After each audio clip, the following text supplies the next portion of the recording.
Jai Hind, a very good morning to all of you. On behalf of Keral Verma Subharti College of Science, I, Dr. Ekta Gupta, take this golden opportunity to welcome our Chief Executive Officer, Dr. Shalya Raj Ma'am, Vice Chancellor, Brigadier Professor V.P. Singh, Dean of KVS COS, Professor Mahavir Singh, our guest speakers for today, and all the participants to this national webinar on advanced materials in nanotechnology, which is an extremely relevant topic for research studies nowadays. This webinar is organized by Department of Physics of KVS CUS under the guidelines of Internal Quality Assurance Cell. This webinar aims at sharing new ideas, possibilities, and latest technological advances among students, professionals, researchers, and scientists in the field of nanotechnology for providing better solutions to everyday challenges. This theme of webinar focuses on innovation and development on nanotechnology and includes technical sessions with interactive discussions.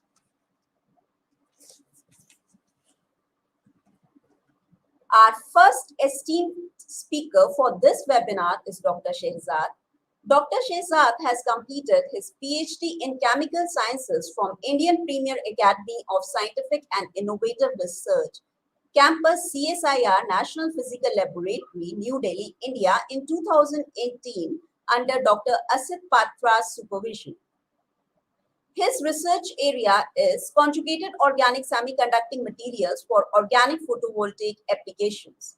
He has published 9 research papers in reputed international scientific journals. In addition, he has also participated in several national and international conferences.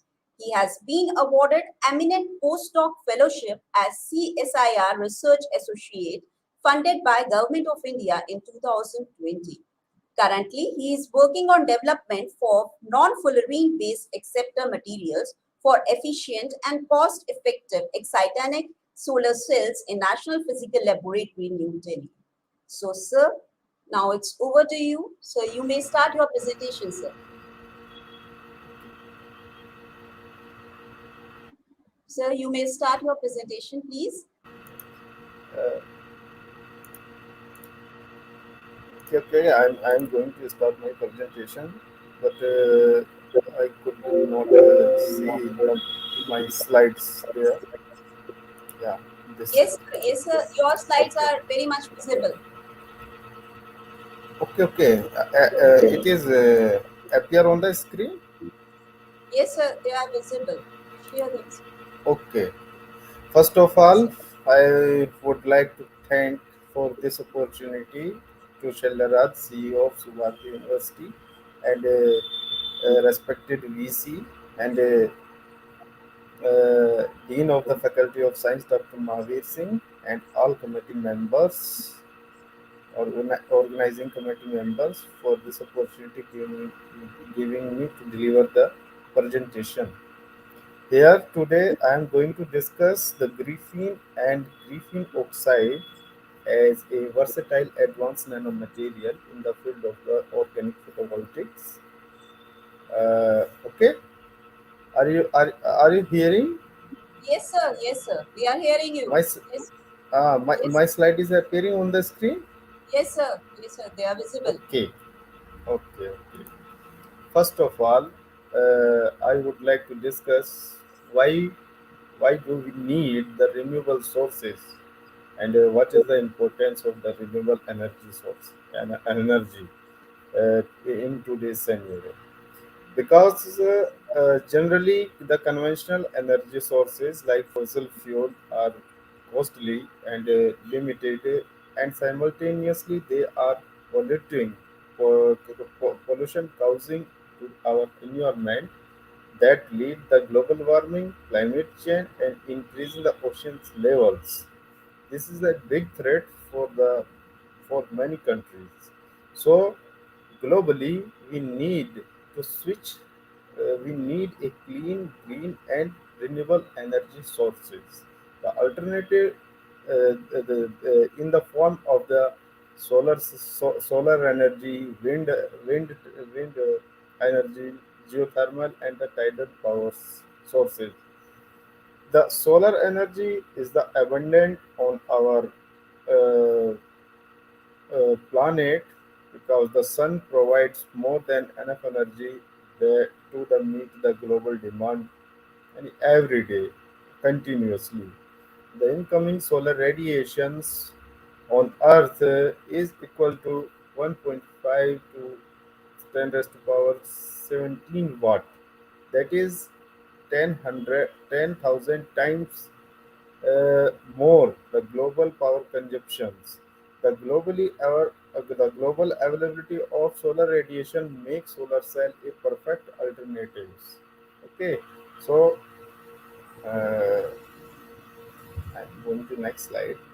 The what is the to harness the solar energy, there is a device that is called solar cells. Okay, the solar cell is a device that convert the solar energy into the electricity. There are during the last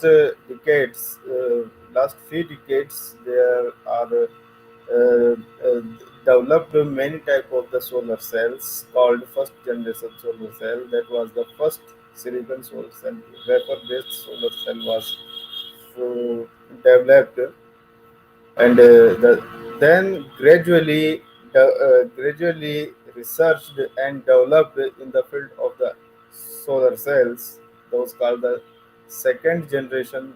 Those were based on the amorphous silicon solar and polycrystalline solar cell. These were the cheap, because the single crystal silicon solar wafers is very costly and requires a use efforts to extract the single crystal silicons. So the amorphous and polycrystalline solar cells were cheap, and in terms of the efficiency, they are also good. Simultaneously, another class of the solar cell based on the cadmium telluride type यानी कि metal metal alloy based यानी copper indium gallium diselenide alloy type solar cell were also developed, and it is very interesting the fact about the CIGS alloy was used in Apollo 13 mission, was propelled by the NASA. The third organic solar cell are the dye-sensitized solar cell. These are also known as the great gel solar cell because there is a dye. The dye absorbs the light and sensitize the titanium oxide nanoparticles. Those also in the form of the iodine, and in the presence of the iodine, and the electron and hole are get separated in the form of the voltage or the load. And the third generation include also the polymer solar cell. These are also known as the organic solar cells. The polymer solar cell is and comes in third generation solar cell, and my focus would be on the organic solar cell. Okay. The fourth generation is like the inorganic hybrid, organic and inorganic systems based material solar cell, such as the perovskite solar cell. The perovskite is a type of the crystal lattice, and perovskite solar cell up to date has the highest efficiency, more than more than 27%, but they have several advantages like that they have the highly efficient, they are very easy to fabricate, but stability is very poor. So we here for the comparatively study, I summarize some terms and parameters of the solar cell in terms of the lifetime or the stability, efficiency, and cost, transparency, integration, or the flexibility. The organic solar cell have the several advantages over the inorganic solar cell in terms of the these are the very cheap to fabricate, and they are possible roll to roll commercialize production. Solar cell are the transparent. In comparison, the inorganic solar cell are the opaque. The integration or the implementation of the organic solar cell are very easy, and inorganic solar cell, like based on the CIGS or the silicon solar cell, are very complicated. And organic solar cell, the most important and interesting ability is the flexi. They are the flexibility, inherent flexibility. The organic solar cell are fabricated on the flexible substrate, but inorganic solar cell is not possible to form to fabricate on a flexible substrate. So as I explained, okay, why should we focus on the organic solar cell? There are some advantages over the organic photovoltaic or organic solar cell. OPV also stand for the organic solar cell. Organic solar cell are the flexible. They can be produced over the large area. These are the colorful with semi-transparency. I know. And this here in the right side, I have tried to show what is the organic solar cell configuration. The organic solar cell is nothing. This is there is the active layer. There is a PN junction, मतलब electron efficient and electron deficient materials. The electron efficient material is known as the donor, and another electron deficient material is the acceptor. This is the blend. Bulk heterojunction BHJ stand for the bulk heterojunction, because there is the inter network system is there, because uh, these are the sandwich between the two different electrodes of different work function. One is known as the anode, another is the cathode. And there is a crucial part of the solar cell is the interfacial layer between the metals electrode and active layers. So there is the figure, a glass substrate. This is a transparent pattern. This is the ideal act as the anode, and this is the whole transport layer that allows only whole blend of the donor and the acceptor material that absorb the light. The active layer is the crucial part of the solar cell that absorb the light and generate the electricity.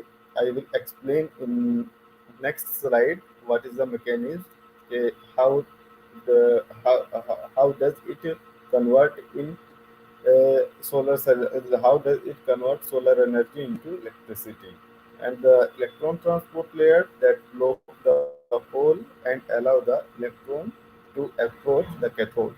This is the cross-sectional view. But there are some limitation in the organic photovoltaic. First of all, low efficiency and the low stability.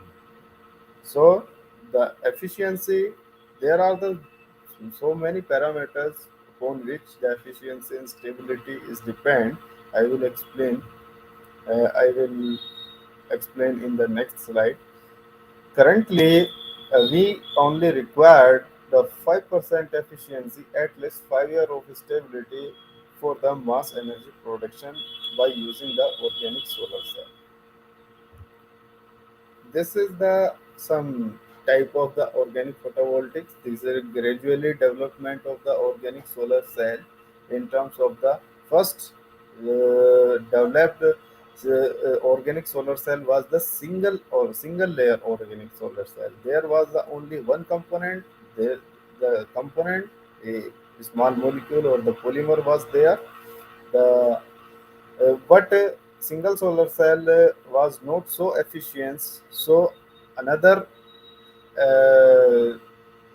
effort were done by the scientists to develop the bi-layer organic solar cell. There was the two layers. One is the electron acceptor, another is the electron donor, electron efficient or electron deficient, to create the p-n junction.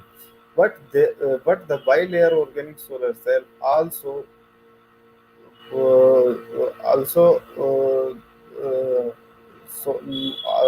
not so efficient due to the exciton diffusion length, because there is a very fee most of the part of the donor and acceptor is not were not in connection. In this case, the exciton diffuse due to the exciton diffusion length and life is was the barrier. So the bulk heterojunction solar cell also developed. This is the more efficient in comparison of the two, because the as the light exposed on the active layer, the exciton is generated, and a exciton generate exciton is nothing. This is a pair of the hole and the electrons, and we have to separate the electron and hole by providing the interface of different work function.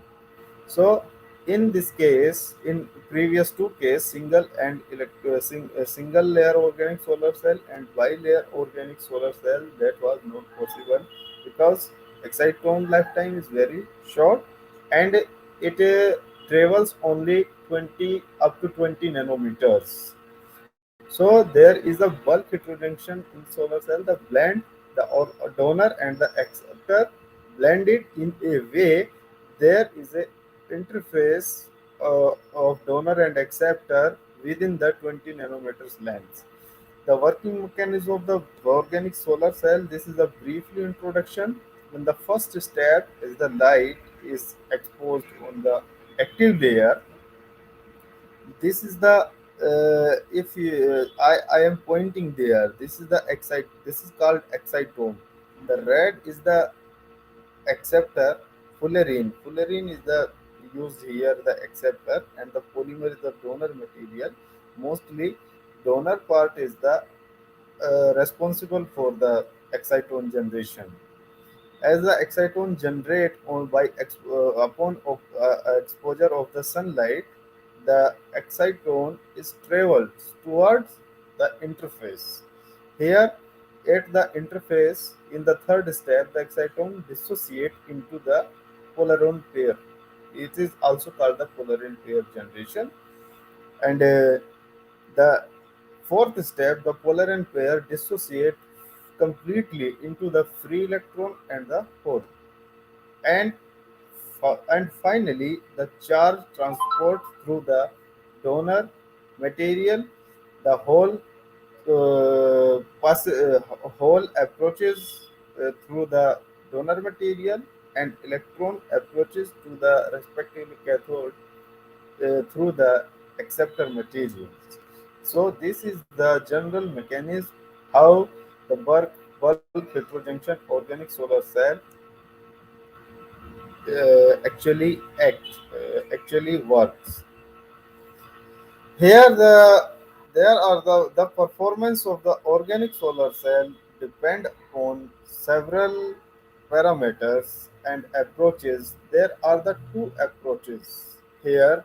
One in left side, I tried to summarize the one approach that is depends upon the device structure and the device engineering and configuration, and another approach depends upon the, the donor and the acceptor interlayer, electrodes, etc. The If we talk in case of the how the configuration, device configuration and structure uh, uh,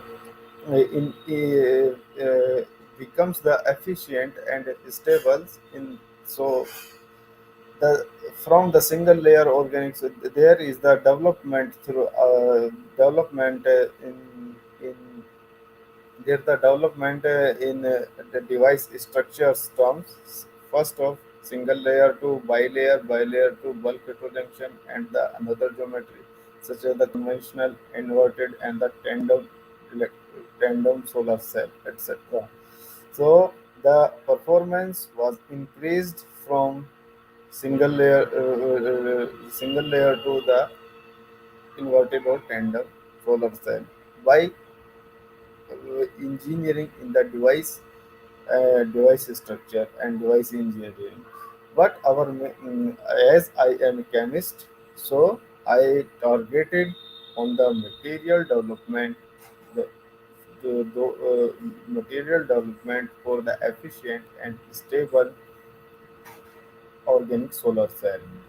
The organic solar cell consists of the, as I told earlierly, early, it consists a donor and acceptor. Both are the chemicals. Both are chemical materials, maybe small molecule, maybe polymer, and it is the beauty of the organic materials is the provide the change the energy level or the band gap level, and we can tune the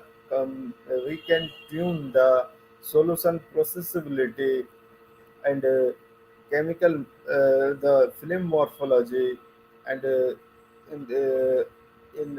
and other property required for the highly efficient and stable uh, organic solar cell. So uh, these are the parameter like the HOMO and highest occupied molecular orbital, lowest unoccupied molecular orbital can be changed by the chemically method by developing the new materials. Higher hole mobility also inherent property of the materials, and thermal and enough chemical or thermal stability also we can manipulate by wet chemistry, and there is the compatibility of the acceptor material with the donor material requires the good solubility and film forming properties and the proper morphology for the organic solar cell and exciton in terms of the exciton diffusion with time lifetime or the length. The molecular of the polymer also a crucial parameter for the film morphology and the proper compatibility, homogeneity, and micro domain in the form of the blend, but in blend of the donor and the acceptor. So these can be controlled by the chemicals methods. So and the pure and another important factor for the efficient and stable organic solar cell are the electrodes. We have to choose a proper electrode according to the our that depend upon the band gap of the and band gap as well as the homo and pneumo levels of the acceptor and donor, and the interfacial layer. The interfacial layer, a layer between on the interface of electrodes, metallic electrodes, and the organic polymer or the small molecules. There are the two type of the interface layer, hole transport layer and the electron transport layer. But I would like to discuss about the hole transport layer. This is the component of the organic solar cell, as I have discussed uh, just a few minutes ago. Uh, Here is the P3ST. This is the polymer completely synthesis can be synthesized in the laboratory by wet chemistry. This is electron efficient and one at the donor. And this is the champion molecule PC60PM. This is the fullerene derivative. Fullerene has allotrope of the carbon like the graphite and the diamonds. So fullerene is the champion molecule for the as the acceptor generally, and for the excitone generation, the donor material. P3ST is the one of the uh, numerous donor materials. There are lot of type of the polymeric or the small molecule donor material maybe. Okay, there's the HTL. I hear in the red color the whole transport layer that is known as the HTL. They mostly they may be the having transition metal oxide like molybdenum trioxide, cesium carbonate, titanium oxide, nickel oxide, tungsten trioxide, etc. And there are simultaneously there are the several organic moieties or the materials, those work as the whole transport materials, such as the P dot PSS. It is the short form of the poly 3,4 ethylene dioxyethylene and polystyrene sulfonate. This is the structure is here. The lower is the poly 3 ethylene dioxyethylene, and it is associated by the ionic interaction with the polystyrene sulfonate. This material is the solution process, solution dissolved in the water, soluble in the water, and can be used very environment friendly, eco friendly, and uh, conveniently as the whole transport layer was just skin by the spin coating methods. And here the how I have tried to summarize the effect of the whole transport layer on the performance and the stability of the pulp junction solar cell. The as I told, the P dot PSS is the most common interfacial material was used for the organic solar cell, pulp junction organic solar cell, due to its water solubility and easy processability. But there are some limitations. First, there are some limitation in the case of the P dot and PSS. That is, it is acidic and hygroscopic nature, and that if it is acidic and hygroscopic nature, that gradually degrades the divides because organic materials require the moisture free and oxygen free environment for the proper functioning. And another limitation of the P dot PSS, it is the microstructure inhomogeneity on the interface that also leads to the degradation of the device degradation and ultimately complete failure of the bulk junction solar cell devices. So the performance may be good, but stability is a factor for the commercialization. But many researchers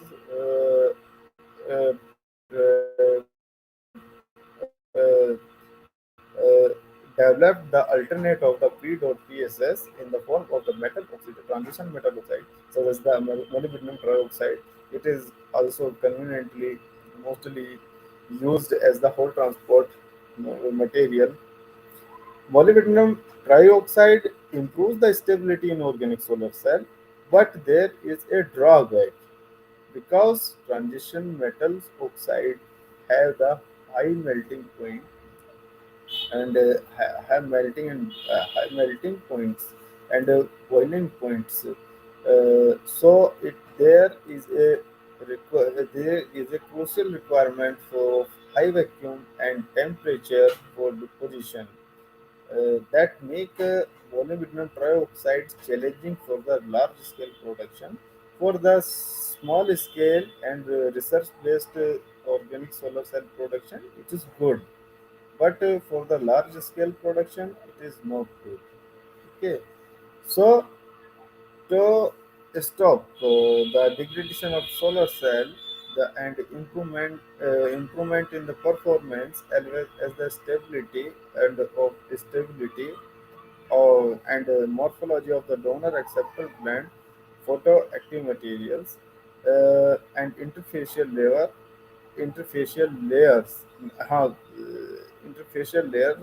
Layers such as the STL or the ETL are the more important, and we have to need we, we have to think to develop the alternative of the con, con, convention or convenient whole transport material beside PSS and the transition metal oxide based. So researchers find out the graphene and graphene-based material as the whole transport material or the photoactive material for the organic solar cells. Uh, the solar cells find the graphene-based material, because it offers the solution processability. It is optical, highly transparent, and graphene, as we know, has the zero band gap. There is no chance of the uh, cut off the solar radiation to reach the active materials, and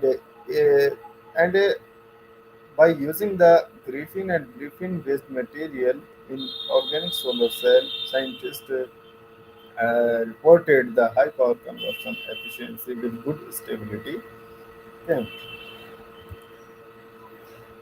So first of all, a question comes in our minds: what is the graphene and what is the graphene oxide?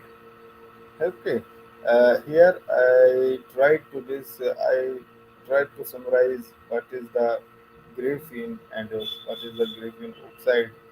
Generally, graphene is a single sheet of the graphite. Okay, and graphene is generally nowadays up to date is synthesized generally synthesized from the graphite exfoliation. For the exfoliation, the Hammers method uh, used uh,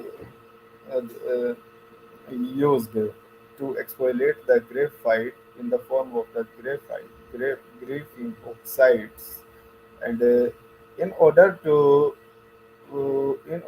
get the graphene, we have to reduce the graphene oxide by using the hydrogen and hydrogen hydrate as the reducing agent. There are the several other methods to reduce the graphene oxide into the graphene, such as the thermal annealing at elevated temperature and chemical chemical reducing agents such as the sodium borohydride. Okay, but thermal and the thermal the reduction of the graphene oxide into graphene by using the thermal annealing at elevated temperature may cause the structure defect and structure change. So we prefer to reduce the graphene oxide into graphene by using the hydrogen. Here, there are the graphene oxide. Graphene oxide have the several functional groups. Those are have advantages as well as the disadvantages. The advantage is that the graphene oxide is more soluble than the graphene, and graphene oxide can be decorated by can be decorate and can be conjugate with profitable and helpful materials and the groups for the various applications. Graphene is a multidimensional मतलब two-dimensional material having uh, having a lot of the importance in the different field of the research. But here we have used this graphene oxide and graphene in as a whole transport layer in solar cell, in organic solar cell, and observe the performance and the stability. Here, the synthesized here is the synthesized graphene oxide is characterized by using the X-ray diffraction. It gives the characteristic peak of the planar peak. It is 001. This is the characteristic peak of the graphene oxide and confirms we synthesize successfully the graphene oxide in the form of the nanosheets. And here is the Raman spectra. There are the two peak, one for the G peak. This is called the G peak G. G peak for the disorder, and this is the higher wave numbers peak, known as the ordered form. So at the higher wave numbers peak is called the D peak, and we can say the our synthesized graphene oxide is good, and there are the more than one graphene sheet adhere by stacking. This is the IR spectra of the graphene oxide nanosheet. Gives the characteristic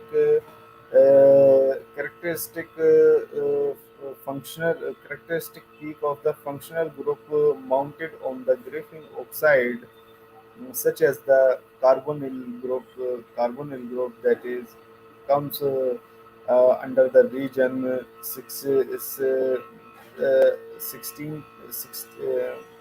1650 to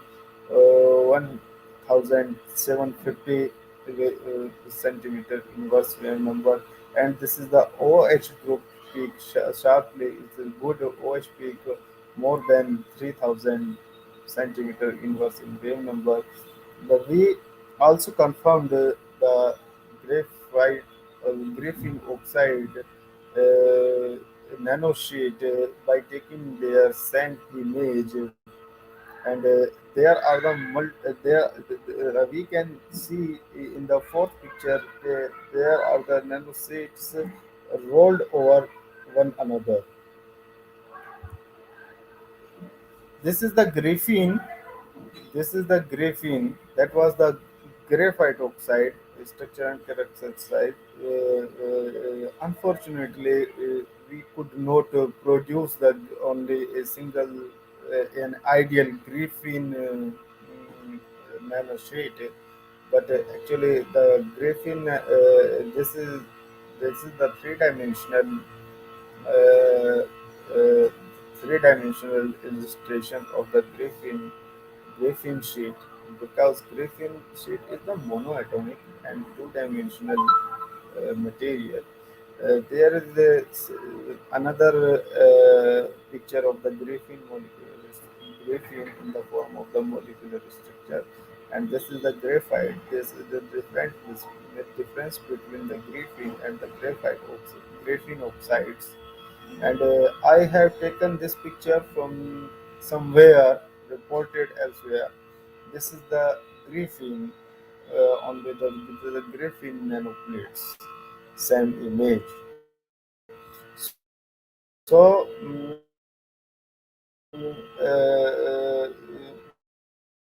we are trying the graphene oxide in coming days. This is the how this is the this is the OPV performance based on the graphene nanosheet used as the whole transport materials. We used the active layer in the PCDTBT. It is a polymer polycyclopentadiethylene and benzothiodiazole. This is the donor acceptor based polymer, and the PC70B and another allotrope of the carbon and the derivative of the fullerene. We used this material, and graphene nanosheet was used as the whole transport materials. ITO patterned glass substrate used as the anode, and aluminum was used as the finally device was completed by thermally and under the vacuum thermal deposition under the vacuum uh, deposition of the aluminum and thermally under vacuum. The device was completed. Here is the sun in the dark when in the absence of the sunlight. Our devices, our fabricated devices show the a diode characteristic, and here under the illumination, the here is the performance of the organic solar cell based on the graphene oxide nanoset for transport material. Gradually, we observe here the graphene oxide nanosheet materials concentration was 4 milligram per ml, and we further proceed our study by using different concentration that I will discuss in the next slide. That how the performance and stability of graphene nanosheet graphene nanosheet whole transport materials solar cell in changes. This organic solar cell was fabricated under the ambient condition, not in glow box. So the performance was poor, but we predict that graphene nanosheet could be work. Uh, Here I have tried. I have used the graphene nanosheet in different concentrations, and here is the some parameters. Those depend upon the graphene nanosheets concentration. The highest efficiency and higher stability is observed when we used the 1 milligram per ml aqueous solutions, and it is the high current density and the open circuit voltage. The fill factor also reported the high, and this is the highest efficiency we have obtained by using the graphene nanosheet as the whole transport materials. And there are the different concentrations. As the concentration increases, the it prevents the light solar radiation to approach the active layer blend of the donor and acceptor materials, and improper generation of the excitones excitones. So it may be a cause. but the stability is comparable for the 2 milligram per ml and 4 milligram per ml concentration, but the best efficiency was observed with 1 milligram per ml concentrations. Okay, these are also they were, are all devices were fabricated under the ambient condition and a robust condition and tested also in robust condition in open atmosphere. And we expect if we fabricate the device under the glove box or inert atmosphere, the and the efficiency may increase. And we in near future we are planning to optimize other parameters and like different type of the electrodes and the whole transport materials and solvent engineering, as well as the different different active materials. So it is our uh, futures plan. And the device were fabricated by using the graphene nanosheet as the whole transport materials. The configuration was this here. This is the glass coated by the ITO patterned glass. Here is the graphene nanosheet as the whole transport material was applied by the spin coating of aqueous solution of the graphene oxide nanosheets. And this is the active layer. Active layer we use the this is the polymer. It is one of the P3ST. This is the PCDTBT. This is the very good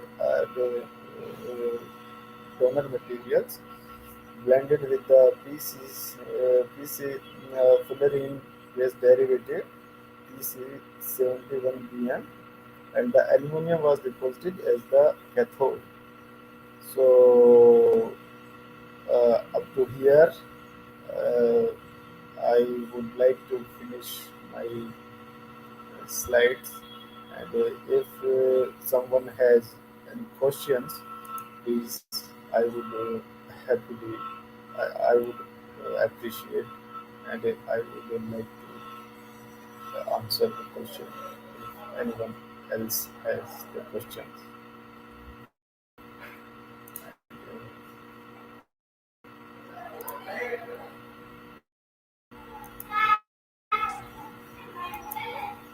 Yes, anyone of the participant is having any question, please, you may ask. You may ask in the chat box. Thanks.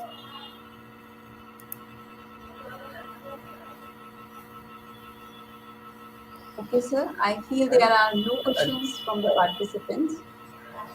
okay, Yes, sir. thank Thank you. Thank you so much, sir. It was an interesting and knowledgeable session with you. We are truly delighted to have you with us today. Thank you, sir.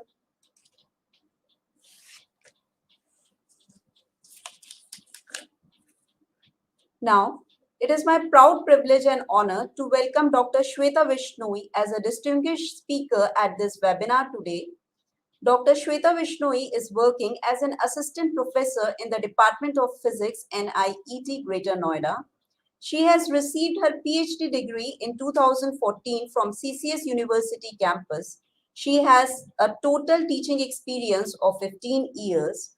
Her area of research are condensed matter physics, nanotechnology, modeling and simulation, and data analytics. She has published 12 research papers, including 2 SCI, 2 Scopus, and others from peer-reviewed journal. She is also working as an active member of Women Empowerment and Awareness Cell.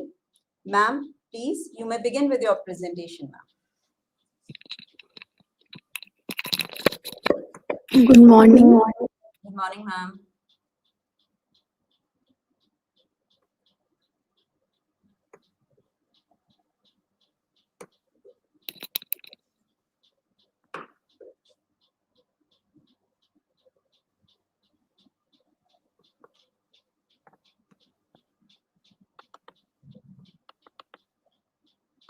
Share नहीं हो रहा है।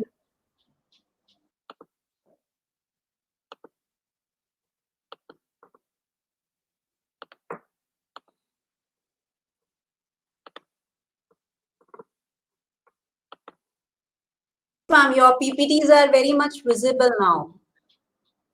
Screen visible है। I'm Dr. Shweta. Yes, ma'am. Good morning.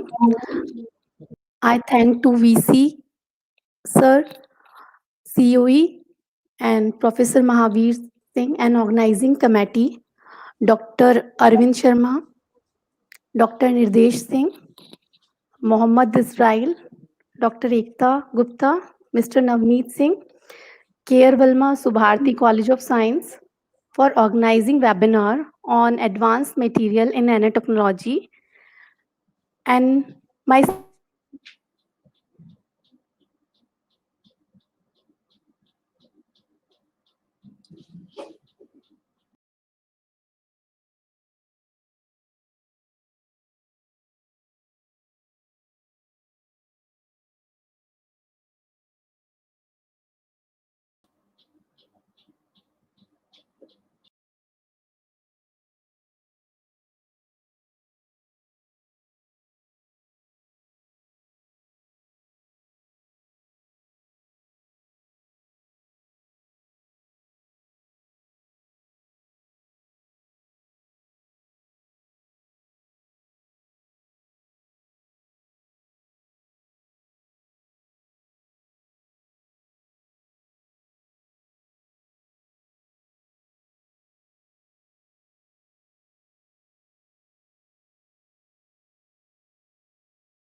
I feel there is some technical glitch with Dr. Shweta Vishnoi, so she will join us later. Now, our next esteemed guest speaker is Dr. Vikas Tayal. Dr. Tayal has received his PhD degree in atomic collision from CCS University, Meerut. He has a vast teaching experience of more than 13 years. He has published 9 research papers in reputed international journals of physics. He has presented his research papers in national conferences and international conferences held at Dublin, Germany, USA, and Canada. He is a life member of Indian Society of Atomic and Molecular Physics and Neutron Scattering Society of India. Presently, he is working as an assistant professor in Department of Physics, Harsh Vidya Mandir, PG College, Haridwar. So, sir, please, you may start with your talk, sir.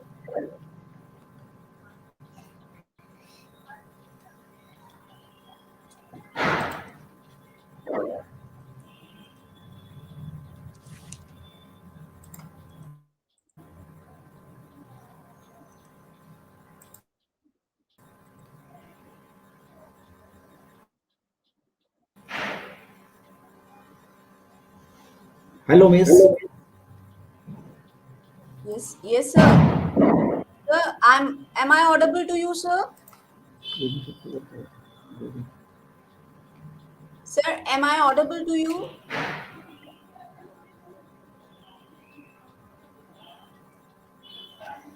Just a minute, ma'am. My voice is audible? Yes, sir, you are audible. You are very much audible, sir. Yes. Your voice is coming. And my Okay, sir. voice? Yes, sir, you are audible. Yes, sir. Yes, sir.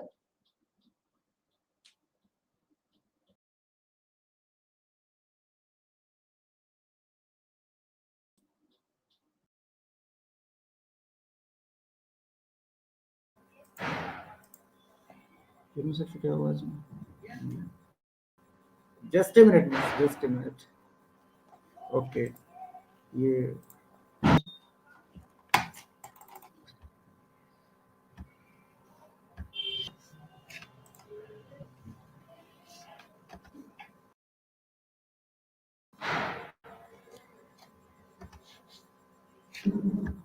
Name section? Okay.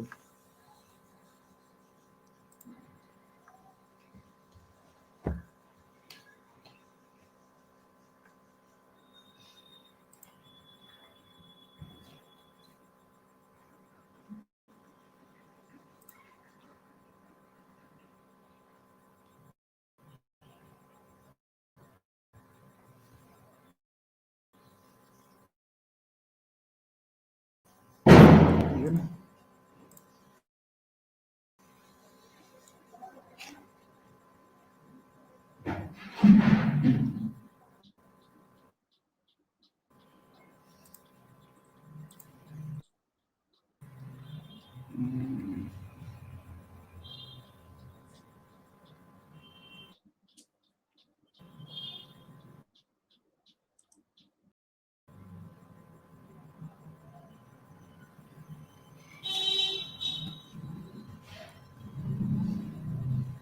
My screen sharing, ma'am. Yes, sir. Yes, sir. Your PPTs are visible, sir. Hello. Yes, miss. Yes, sir. Yes, sir. Screen. PPT is visible. Okay, okay, okay, miss. Thank you, miss. Thank Yes, you. sir. Yes, sir. Very good morning to everyone. Thank you, Ekta ma'am, and welcome everybody connecting in this video webinar entitled Advanced Material in Nanotechnology, organized by Keral Verma Subharti College of Science, Meerut. I am grateful to faculty member of College of Science, in particular Dr. Arvind Sharma and Dr. Nirdesh Kumar, for the initiative taken, which give me great opportunity to connect all of you. Thank you very much, Ekta ma'am, for all the generous introductions. I came straight to the topic here, uh, which is the advanced material in nanotechnology, and my topic is the characterization of the material in nanotechnology. So I will begin with the questions here. Why nanoscience, nanotechnology is so exciting? As you know, the properties changes drastically as the material changes from its bulk form to nanoform. As we know that in past we can see that कि जब हमें कोई बीमारी होती थी हम doctor के पास जाते थे तो डॉक्टर हमें एक दवाई देता था वो खरल में थोड़ी सी उसको पीस देता था तो जब वो पीसता था तो उसकी strength so many times increase हो जाती थी तो एग्जैक्टली अगर हमारे पास कोई मटेरियल है और हम उसको छोटा करते करते करते करते नैनो के साइज का कर दें in the order of the 10 to the power -9 the property of the particle is drastically changed. So and other properties just like the electrical, optical, thermal change drastically with the size of its nano constraint. So for example, if we take the case of the copper, the melting point of the copper can be engineered. This can do wonder for us. For example, the room temperature as a welding. So scientific curiosity is to wonder that what are the limits of whatever we come across. Example, what are the lower limits of the temperature, vacuums, particle size, etc. So nanotechnology is the science in which they study the material from the size ranging from 1 nanometer to 100 nanometer. As we know, the size of the molecules is 1 to 10 number of atoms here, and radius is less than 1 nanometer. That is 10 to the power -9. Nanoparticle, the number of atom is 10 to 10 to the power 5, and the size is 1 nanometer to 100 nanometers. So on the basis of, we can classify in the three things. One is called quantum well, and quantum wire, and quantum dot. For example, if we have a cube and it has length, breadth, and height, if one dimension is will change, then its two dimension remain in the same order, but third will reduce is the order of 100 nanometer size. So we can say this is known as the quantum well. If the two dimensions are changed and third will remain same, so this is called quantum wire. And again, the three dimension is changing, that is called the quantum dots. So this is the meaning of these things. Nanotechnology is the creation of useful functional material device and system of useful size through control manipulations of matter of nanometer. For example, nanometer is the 1 billionth of a meter. So for example, if we say the hydrogen atom, the size is 0.4 nanometer, and the proteins 1 to 20 nanometer. The material where a strong chemical bonding is present, delocalization of the valence electron can be exporting. Before that, if we find the buckyball structure and follow also the carbon nanotubes, so these are the accidentally seen by eczema that if there is a graphite sheet, if we roll in such a way that it becomes the cylindrical, and in the last end bonds will join together, so this sheet is known as the carbon nanotubes. And they are different types, single and multi wall carbon nanotubes, etc. Example, delocalized electrons are electrons in a molecules, ion or solid, metals that are not associated with a single atom or one covalent bond. So there are some covalent bond and sharing bond will be formed in such a way. So delocalized electrons are contained with an orbital that extend over several adjacent atoms. If we change the structure, if we change the size of the particles, so about to change can lead the different physical and chemical properties depending on the size, optical, band gap, bandwidth, and you can see the melting point, specific heat, surface reactivity. Even when such nanoparticles are consolidated into the molecule solid, new properties of bulks are seen. Now the next is the what is the nanocomposite. So nanocomposites are broad range of materials consisting of two and more component with at least one component having dimension in the order of nanometer, that is means between the 1 to 100 nanometer, typically consisting of a microscopic matrix or host with the addition of nanometer size particles or filler. So what is the filler? Why it is nanocomposite? So length of the scale of the traditional filler is the of micro order and in the composite materials. Other materials, the polymers coils are 400 nanometer in diameter. Some nanofoils are on the same order of the magnitude. Molecular interactions between the polymer and nanofillers will give the polymer non-composite unusual properties that conventional polymers do not possess. Again, the next is very high surface area to the volume ratio in the nanostructure. So nanocomposites provide large interfacial areas. Apart from the properties of the individual components, in nanocomposites, the interfaces play an important role, enhancing or limiting overall properties of the system. Because significant proportion of all the atoms in a nanoscale structures are actually surface atoms. Therefore, they extend any phenomena occurs on the surface will be amplified in a nanostructure material. Large value of the specific surface area can be achieved especially in the carbon due to its very low density as compared to the gold. We can compare one is carbon, another is gold according to size and surface area. So huge increase in the surface area available from nanoscale materials can be useful for several applications. It is exploited catalyst and specialized filler. For example, if we take the carbon and gold, the ordinary material surface area is 1000 meter square per gram, but in nanomaterial size is 2000 meter square per gram. Again, we take compare the gold, ordinary materials and nanomaterials. The ordinary materials of a gold is 2 to 20 meters square per gram, but in case of the nanomaterial, the gold is 150 meters square per gram, and the size is the 2 nanometer in the diameter. Control the degree of interactions between the filler and the matrix. This influence the properties after chemistry, polymer chain mobility, degree of cure and crystallinity, etc. Now as the materials, as the which materials we choose for the making the nanomaterials. As before we know that there are silicon and germaniums are such types of a good nanoparticles, but against according to our daily life there are so many things which is rising here. So we can use the certain materials. So thermoplastic reasons due to the chain range, long chain that we heated by the soften. That means if we heat it, they will become soft. Example PVC, PC, PC, PPO, and PVDF, PA, PAN. Next is the thermoset resins. According to the temperature variation, they are using like a thermostat. You can say that the cross-link chains forming a resin with a 3D structure which doesn't melt. That means after giving a particular temperature, they will come to the another temperature. They will not melt. Example: epoxy, amines, phenolic, etc.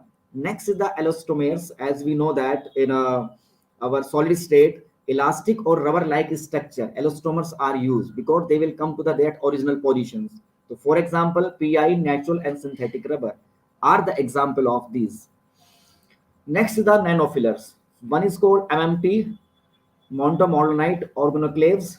Next is carbon nanofibers, CNFs.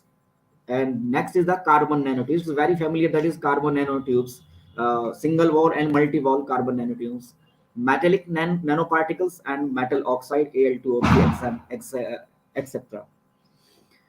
So what is the meaning of the nanoparticles and the swelling? So yeah, that's when you can appear the curing agent. They will dissociate in the polymerization and non-composite polymers.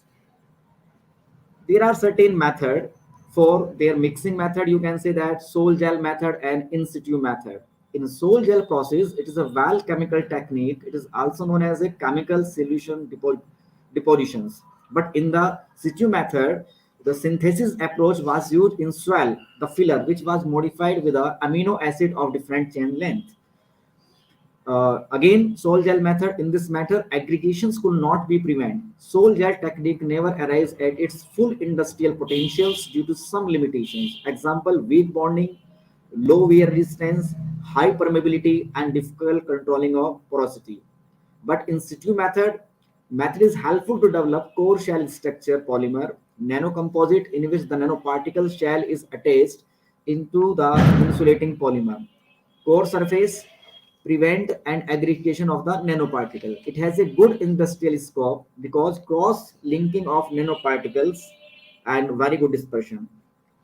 Again, in a polymer mixing sol gel method, hydrolysis of the alcoholic group and condensation of the resultant in the hydroxyl group. But in situ method, the polymer nanocomposed by this method, the nanoparticle is swollen in monometer.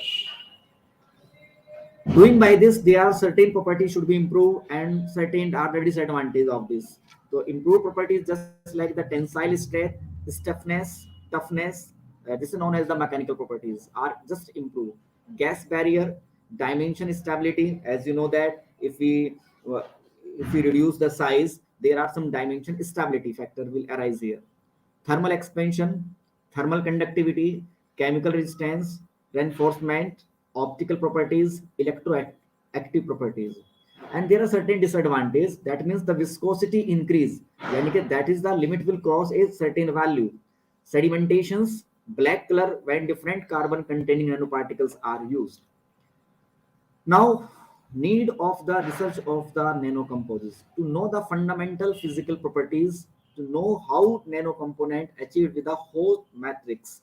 The great potential is automobile, sensor, actuator, and medical industry. We can again and again doing the research for the feasibility of these particles. As you know that the compact size is the main factor which we use the research again and again. Now, theoretical model to understand the properties of a polymer nanocomposite particles. You know that there are many synthesis properties of these, but besides this, these are the theoretical model as we given, and very well established code is multi-core model. The popular mode of to understand the electrical properties of polymer nanocomposites is known as multi-core model. As you can see the picture, there are so many layers: first layer, second layer, third layer of the nanoparticle. The first layer is known as the bonded layer, the second layer is known as the bound layer, and third layer is known as the loose layer. So these are the structure which is known as the Gauss-Chapman diffuse layer. The first layer, which is known as the bound layer, correspond to the transition layer lightly bounding to the both inorganic and organic substance by coupling agents such as a silane. The second layer is an interfacial region consisting of a polymer chain strongly bound and interacted to the first layer and surface of the inorganic particle. Values of its thickness seated are in the range of 2 to 9 nanometer. The third layer is loosely coupling and interacting to the second layer. So one layer one by one is there. It is characterized by different charge conformations, chain mobility, even free volume, crystallinity, and polymer matrix. In addition, an double layer such as the Gauss-Juttman diffuse layer is superimposed to form a dipole moment. The dipole particles interface as given in this figure. The interaction of nanoparticle with the polymer, which depicts a nanoparticle encapsulated with the dipoles in polymer matrix. This interaction will affect the dielectric properties of the polymer. Preparation of a sample in the laboratory. This is the experimental things. I'm just saying that the nanocomposite samples were prepared by spin coating method. Second is I already discussed sol gel method. Saline will used as a capping agent of the nanoparticle and in situ polymerization. Technique of characterization of a polymer nanocomposites. The structural properties are given by RXD, XRD, EM, TM, EF, M1, FTRE, etc. Thermal properties studies by DSC, DGA, etc. Study of the charge storage and transparent properties. Electric effect by thermal stimulated discharge current. Dielectric spectroscopy and measurement of the piezoelectric and pyroelectric properties of the sensor application of the polymer. So as you know that what is the meaning of the piezoelectric or pyroelectric properties. So we know that if we have a crystalline material such as a quartz or a tourmaline crystal subjected to a mechanical stress, if we apply a mechanical stress, for example, if we apply a mechanical stress along y-axis, so electric charges appear along y-axis. So this is known as the piezoelectric effect, the property by which electrical and magnetic properties are interconnected in a crystal is called piezoelectric effect. And it is conversely, yeah, vice versa, it is also true. If we appear the charge on this surface of a crystal, then it should be goes in the state of the compression, yeah, stress force. Technique of electrical properties of PNCs for relaxation investigations. So first of all, dielectric spectroscopy, current voltage behavior, or TSDC method. Thermally stimulated discharge current, TSDC, as we know, technique for polymer characterization. It is very relaxation process in which field induced thermally stimulated discharge current technique and associated with a different kind of molecular dynamics in a polymer. Dielectric relaxation associated with the molecular dynamics of a polymer under the effect of electric field. When you apply the electric field, these properties will show. The principle of TSDC is not to orient the molecules or polar groups of a micromolecules by applying a high voltage field at an elevated temperature. So these results, TSDC will give rise the information of the relaxation process, molecular mobility, internal physical and more physical structure of the material.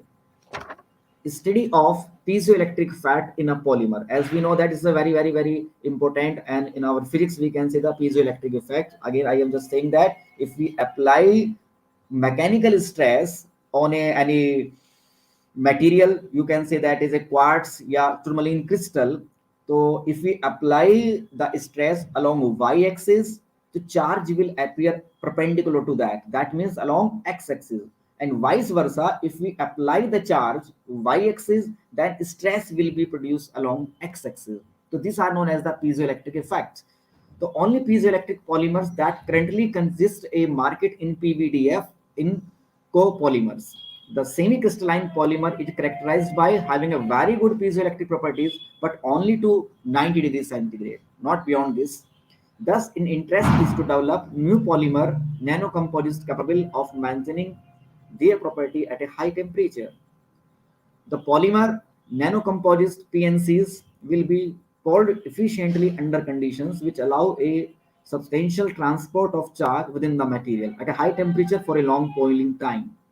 In this experiment, different polling conditions are selected to identify the maximum piezoelectric response of the PNCs.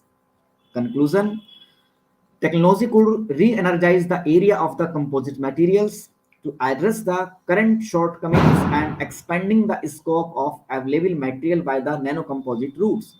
One can address the current state of art challenges the smart material for sensor application. Scale and scientific impact, which study will give the science, and second is the society. So what is the effect to our science and what is the beneficial for our society? So science, that means novel protocols of synthesis of the polymer non-composite for a gas sensor application, knowledge of grounded choice of the best material, knowledge for nanoparticle interaction with polymer and its application, knowledge of nanoparticle dispersion induced physical properties. To the society, as we know that a very recent trend that we are suffering from COVID, that means coronavirus. So this is also the order of the nano. So this is the society we can use the beneficial or we can use the shortcomings. So novel materials for technological applications, possibilities for wide shape composite materials to be used in daily life, technology based solutions for various sensing problems. Future challenges: manufacturing techniques need to be developed that are not only economical but also capable of producing high volumes of the nanoparticles. Not a very small scale. We have to produce nanoparticle on the high scale so that the size and things will be cheap and compact, just like a nano car. Nano powders are highly susceptible to contaminations. Developing a means of properly handling and storing nanoparticle is another challenge. Various disciplines are required in order to fully understand this technology. Further progress is needed in the areas of nanocomposite manufacturing using the plasma forming technique, that is the great potential. I will conclude my talk by saying that nature is a kind to us, but only we have to understand how we must act. Try not to become a man of success, but rather try to become a man of values, saying Albert Einstein. Thank you so much. Thank you for your patience. Over to you, ma'am. Thank you. Thank you so much, sir. Very well presented and explained, sir. We are truly delighted to have you here and will continue to bother you for our forthcoming conferences and webinars. Now, I would now request Dr. Shweta Vishnoi to please start with her presentation. Ma'am, please, you may start.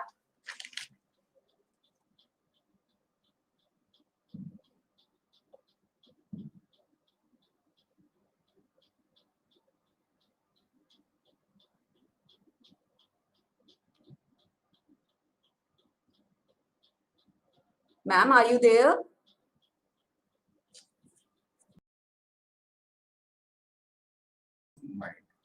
Ma'am, unmute your mic, please. Shweta, ma'am.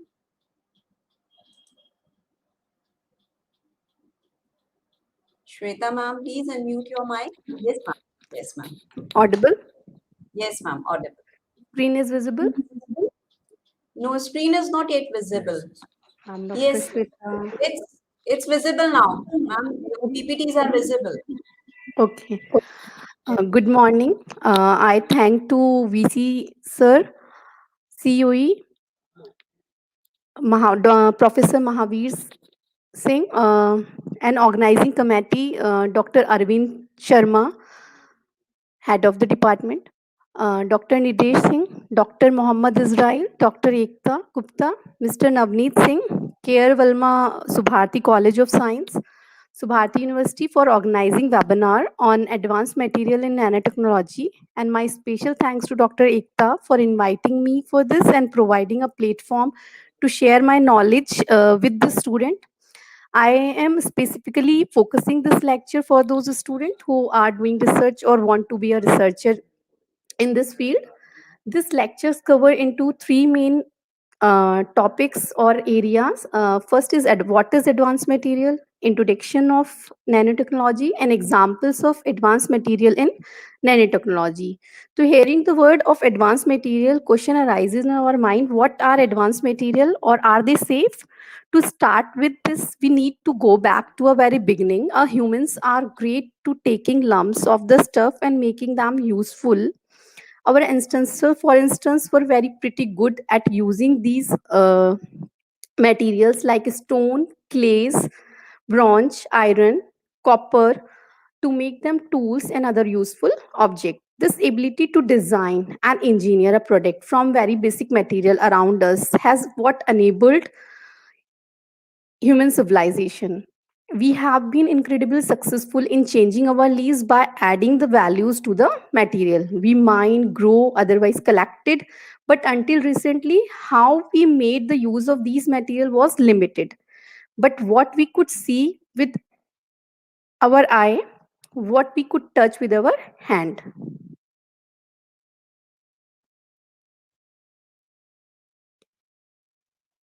Then we discovered the atom. Everything changed over a period of few decades at the beginning of 20th century.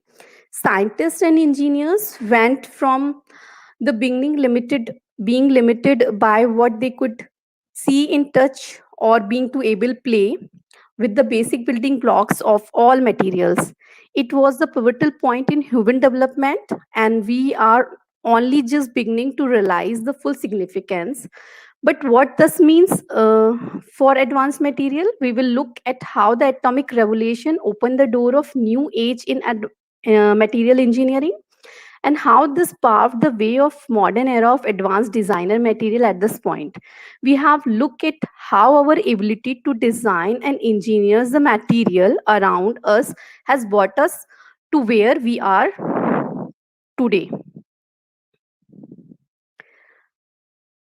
But we also saw the millennia people were limited and how they made the use of these material, what they could see with their eye or what they could touch with their hand. All of this changed when the discovery of atom and how to play with them at the beginning of 20th century. Scientists confirmed that everything around us is made of atom, something we take for granted now. It wasn't so obvious 100 years ago. Research has quickly developed instruments that allow them to see how these atoms come together to create materials. These instruments enabled them to start working out how what a material does depend not only on atom is made or material is made, but how the atoms are arranged together. Then they discovered how to create new materials by putting atoms together in different way, and the world changed. Of course, this doesn't did not happen uh, over a night. The first breakthrough came about in early 90s when the techniques such as XRD, atomic force microscope, TAM, uh, transmission electron microscope, and SAM, scanning electron microscopes, um, was discovered that allow the scientist to see for the first time how atoms form a material and to understand how the material behave at a macroscopic scale depend on the atoms arranged at microscopic scale.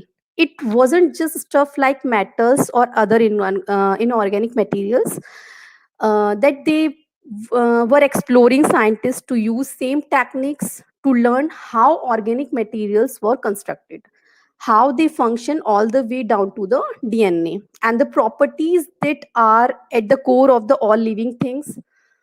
Once the scientist and engineer had discovered the atomic rule of material construction, they set about the design new materials using new developed synthesis and characterization technique.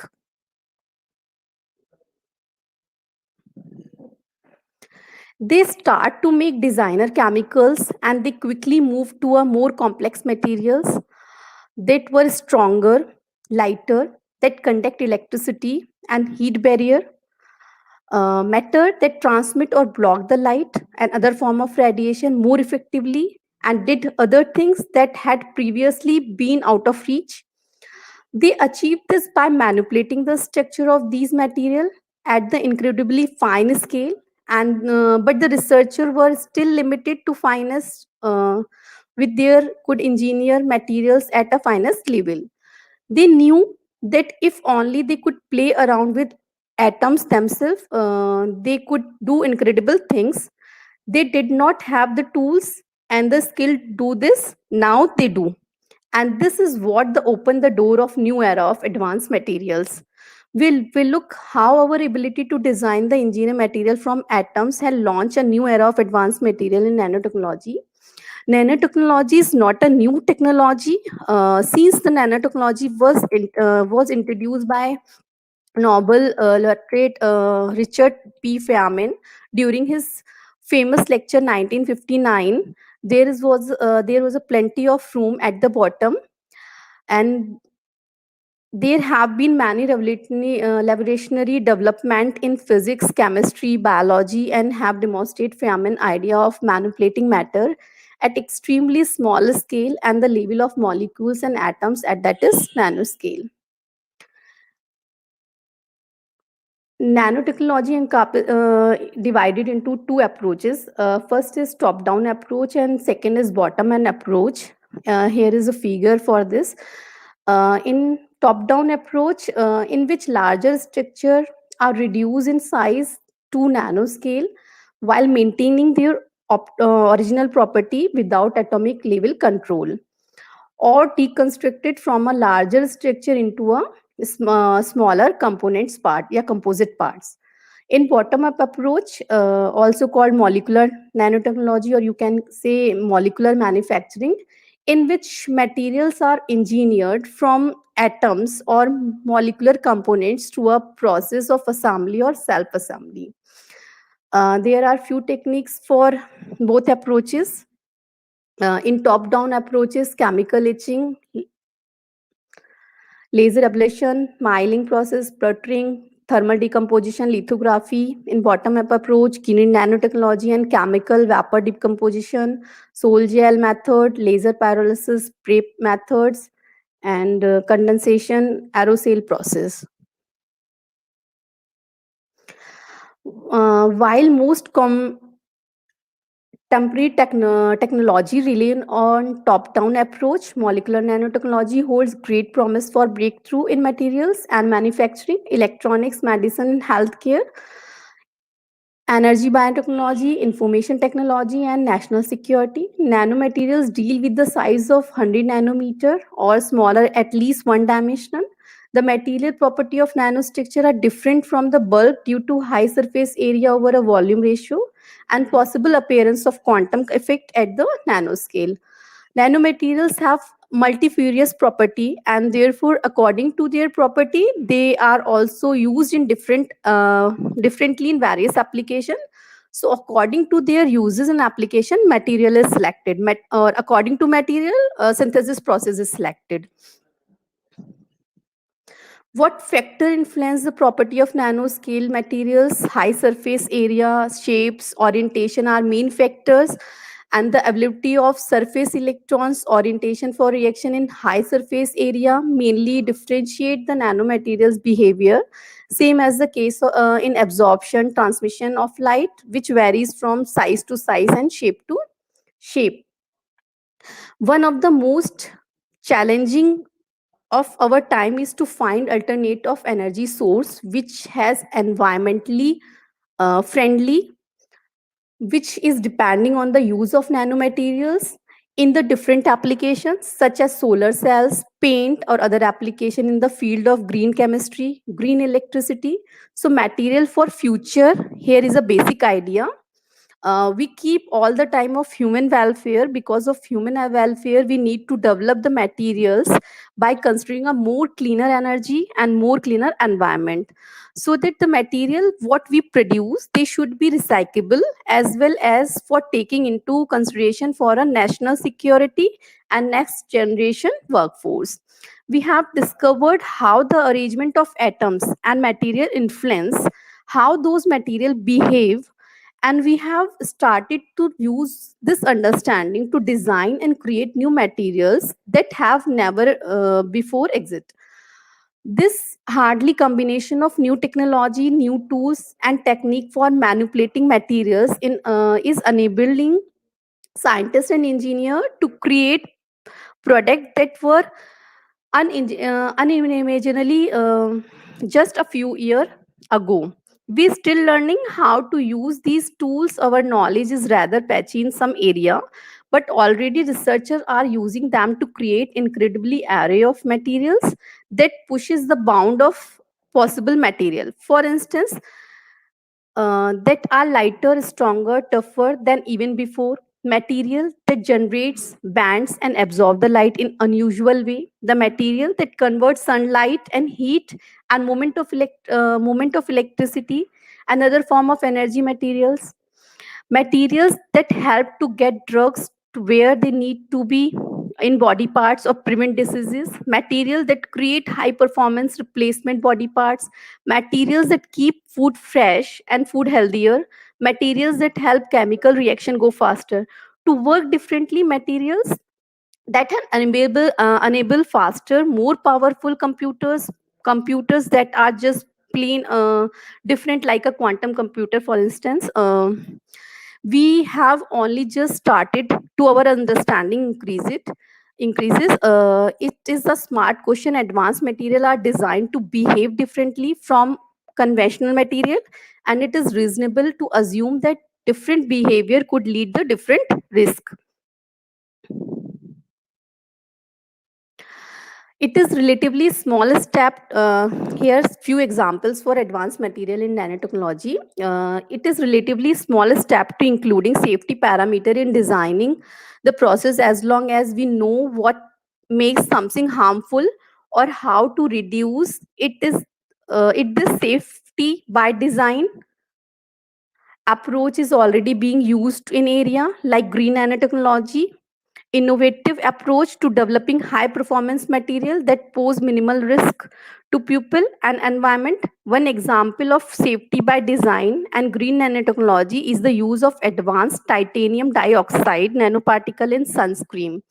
Many sunscreen use the organic chemical to protect the skin against the sun ultraviolet rays. But to work, these chemicals have to be absorbed into a skin over the time of UV radiation, break them down and make them ineffective. This is why sunscreen need to be reapplied every hour. Inorganic sunscreen, on the other hand, work differently. Particles of insoluble substance like titanium dioxide are applied to the surface of skin where they reflect the UV light, but they also reflect the visible light. Look kind of messy. However, making these particles smaller, around 20 nanometer in diameter, hit a sweat spot where they reflect harmful UV light but transmit the visible light. In other words, you have a highly effective yet invisible sunscreen. Apart from one small problem, nano-sized titanium dioxide particle are photoactive mix with water and ultraviolet light. They produce free radicals, highly reactive chemicals that you really don't want to exposed. This isn't good news for skin, but it is also not a good news for the product as well. Free radicals also kill long-term performance of product. To overcome this problem, one company engineer examined the sunscreen nanoparticles to be safe by design by adding small amount of metal manganese. This result was highly effective UV protection without production of harmful free radicals. We learned more about how to make materials safe, as well as use of the safety by design is likely become an increasingly important way to ensuring product are acceptable, safe and commercially viable.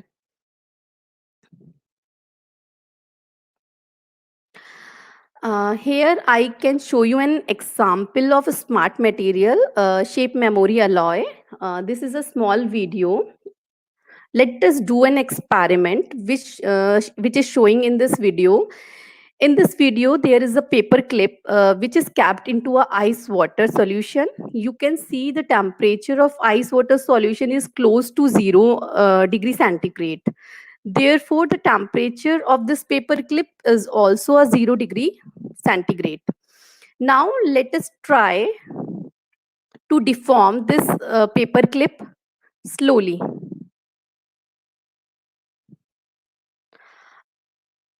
Now keep this paper clip into a normal water.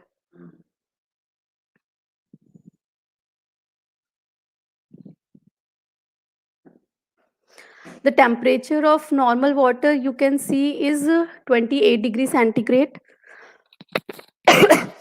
So let us take us this paper clip once again and warm a little bit.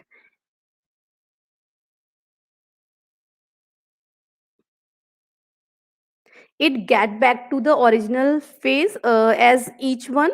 This is really a smart material. Actually it was nickel or nickel titanium alloy. So among advanced material, the structure material are also being developed by day. Now, I'm showing an example for students. This is very inspiring example. You can start designing material at nanoscale, tailing the properties, and you can play with the properties that helps the breaking paradigm which people had in their mind quite some time. For example, when you talk about crystal structure, people always believe that material can divide it into crystal and amorphous. This was considered until 1982. Then scientist Dan Shedman looked up to a particular alloy named aluminium manganese alloy. His interest was to develop a lightweight and strong alloy. He observed pentagon and five-fold symmetry in diffraction pattern. That time, people believed that five-fold symmetry is impossible in material because five-fold symmetry does not go together with translational symmetry. And people always believe that crystal means you should have translational symmetry. And then people start knowing that possible because such microscope was available. Now people are designing such type of quasi crystal for various applications such as a surgical instrument, LEDs light, non-stick five pens. Of course, it is also important to know particularly for students listening this. It is important to when you are in research or doing research, you have to believe. It is important point, you have to believe in what are you doing. Was such thing happened here, paper published by Banaras Hindu University students in 1978. Students uh, pentagons are seen in diffraction patterns in TAM, but unfortunately, these students immediately gave up. This is because professor whom they are working did not believe them in so-called quasi-crystal. Same thing happened to Dan Shedman. Nobody believed him, and to that extent, his postdoc supervisor asked him to please leave the group, but he never gave up. And continuing his research in 2011, he got Nobel Prize. And this is the last example of advanced material here. Gold for gold. Glittering yellow color of gold attracts everybody, especially for females. This is possible only when the grain size of the gold beyond about 100 nanometers. The moment when the gold size or grain size of a gold become 50 nanometer, it becomes green in color. The moment when you bring it about 35 nanometer, it is red in color. And when you become change the grain size of the gold about 10 nanometer, it is actually a black in color. So optical properties of the gold significantly introduce or change at when size of the grain size of a gold is reduced. Now I can tell you a problem goes to Tanish researcher.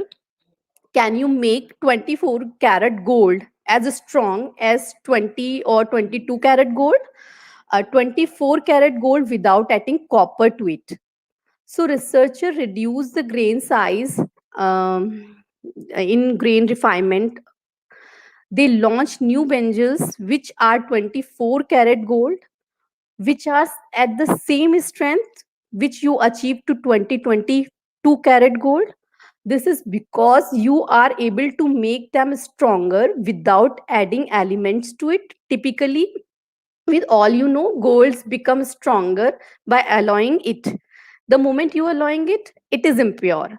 When you don't want to material become impure, the same material is strong. So lots of thing is possible. Just play with the materials at the small scale. This is something that changed the whole research. Now these are the references for this lectures.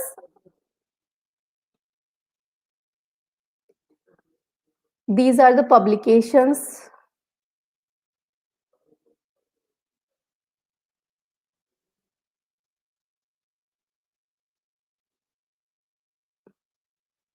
Now I conclude this lecture. Dr. Ekta. Thank you. Thank you so much, ma'am, for an enlightening insight into the topic. You threw the requisite light on advances and innovation that are taking place day by day in nanotechnology. Thank you, ma'am. Thanks a lot.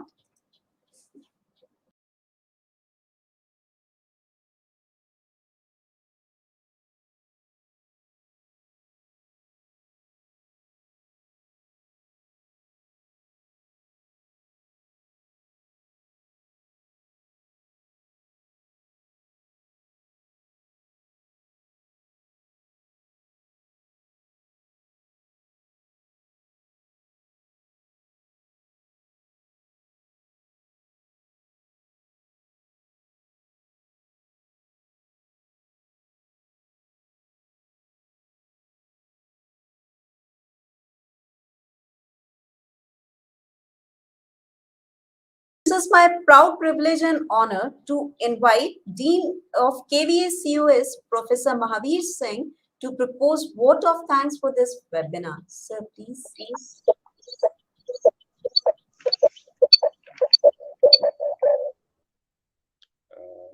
Jai Hind. Good morning to everyone.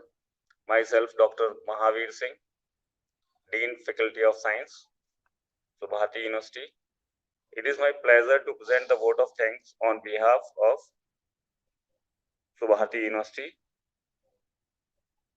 Meerut, for today's webinar on advanced materials in nanotechnology.